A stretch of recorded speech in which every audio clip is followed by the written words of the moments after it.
एक सनसनीखेज रिपोर्ट ने पूरी दुनिया में तहलका मचा दिया है।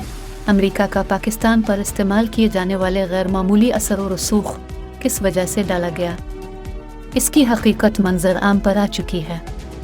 इंटरनेशनल खबरों की तंजीम इंटरसिपेट के मुताबिक वाशिंगटन ने इस्लामाबाद को असलहे के खुफिया मुआहदे के बदले इंतहाई ज़रूरी IMF बेल आउट पैकेज हासिल करने में मदद की।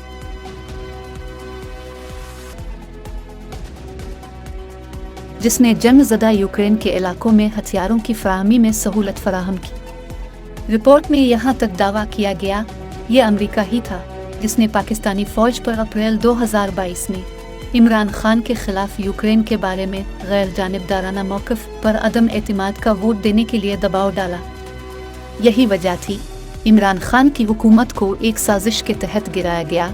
फ़ौज ने अपने ज़ाती मुफाद की खातिर मुल्की मुफाद को नज़रअंदाज कर दिया।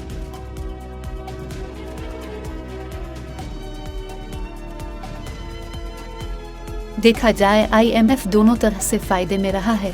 IMF ने पाकिस्तान की मजबूरी का भरपूर फ़ायदा उठाते हुए न सिर्फ अपनी तमाम शराइत मनवाई, बल्कि यूक्रेन को असलहा फराहम करने में भी मदद हासिल कर ली। आज पाकिस्तानी कौम IMF की वजह से ही गैर मामूली महंगाई की मुश्किलात का शिकार है।